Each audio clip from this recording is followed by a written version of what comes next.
Hello students, now we shall look at the third numerical on hydel power plants.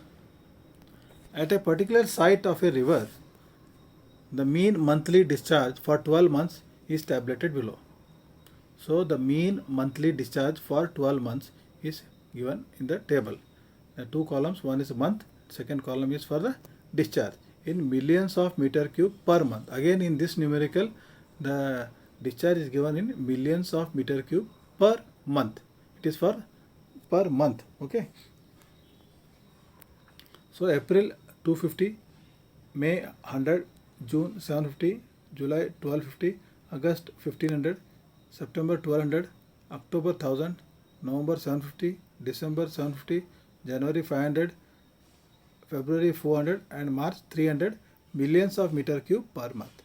Draw hydrograph for the given discharge and find the average monthly flow. So first he has to draw the hydrograph and then find out the average monthly flow. Second, draw the flow duration curve.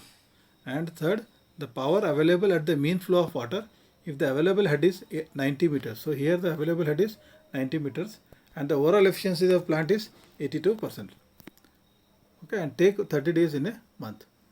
So now here you can see the minimum value is again 100 in the month of May and maximum is 1500 in the month of August.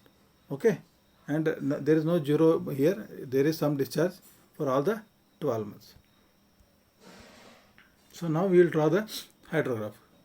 Okay, so as per the data given, you can see in hydrograph the x-axis we are plotting months. So here he has given from April, May, June. So A, M, J, J. Okay, April, May, June, July, August, September, October, November, December, January, February, March. So this is from April to March. Okay, it's not calendar year. It's like financial year. Okay, and y-axis we have plotted it as millions of meter cube per month. So you can see here it started with 250, came down to 100 in the month of March, then April it went to 800, then June, and the highest was in the month of September, that is 1500. Highest was 1500. Okay, so this left side is a rising limb up to 1500 and the right side is falling limb. Okay, from 1500 it comes to 350. Okay, every month month and the discharge. You have to plot the point actually. You cannot draw the graph like that. You have to first plot the draw the point and then join it for 1 centimeter each. And when you join, you will get a curve like this. Okay, and this is known as a hydrograph. So you will come to know what is the minimum flow, what is the maximum flow, and what is the rising limb and falling limb. You will get through the hydrograph. Okay. Next, then flow duration curve. Now this flow duration curve also based on the values what they are given. I will again rearrange the values in the table. First I will put it in the increasing order from 100 millions of meter cube per month to 1500 is the maximum. So 100, 250, 500, 300, 400, whatever values are given there in that month wise, that same values I have put here. Okay. Then second is number of months it is available. 100 is available for 12 months. 250 discharge is available for 11 months. 300 is available for 10 months. 400 is available for 9 months. 500 is available for 8 months. 750, 7 months. 1000, 4 months. 1200, 3 months. 1250 is for 2 months and 1500 million meter cube per month is only available for 1 month. Okay. Now again the third column what I have put is percentage time. So 12 months is 100%. 1 month is 8.33%. So accordingly I will multiply this 8.33 into all these 1, 2, 3, 4, 5 and put it in the last column, that is percentage time during which the flow is available.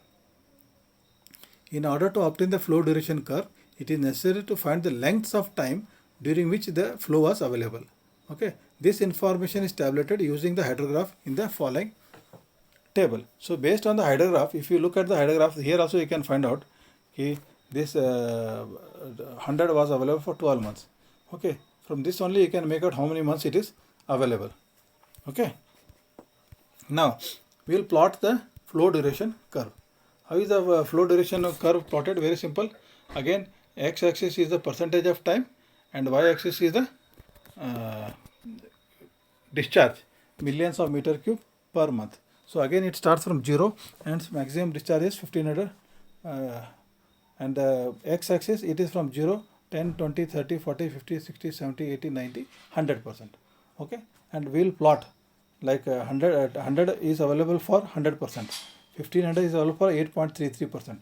So accordingly for all these 12 points we will plot and then join all these points and make the flow duration curve. Okay, so now you understood. Now to find out the mean monthly flow. So mean monthly flow means the 12 months flow is given. So right from 250 plus 100 plus 750 plus 1250 plus 1500 plus 1200 plus 1000 plus 150 plus 150 plus 500 plus 600 400 plus 300 divided by 12. Sorry, this has to be 12, not 23. Sorry, this is wrong. It has to be 12. Okay, because it is 12 months. So you will get as 729 millions of meter cube per month.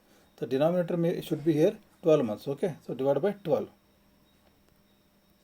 Numerator also you can see 1, 2, 3, 4, 5, 6, 7, 8, 9, 10, 11, 12. 12 months flow here divided by 12. So you got 729 million meter cube per month. So now what is the power available? So power available at the mean flow. So first I will find out the mean flow or average flow. What is that? 729.2 into 10 raised to 6 million. So into 10 raised to 6. And now this is per month. So I have to convert from per month to per second. So I divide this by 30 into 24 into 3600. That is 30 days in a month, 24 hours in a day and 3600 seconds per hour. That is 281 meter cube per second. Now the power available is, again we will write WQH into efficiency divided by 1000. So what is W is 9.81, okay, into discharge is 281.3 meter cube per second, into head is 90, head they are given as 90 meters, into efficiency of the plant is 0.82 divided by 1000. Okay, so you got the value as 203.6 megawatt.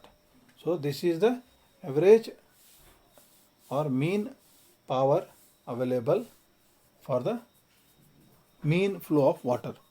Okay, the mean flow of water we have calculated considering all the flow for all the 12 months and divided by 12. So that was the mean flow what I can get continuously. So this is the power what we can develop continuously like.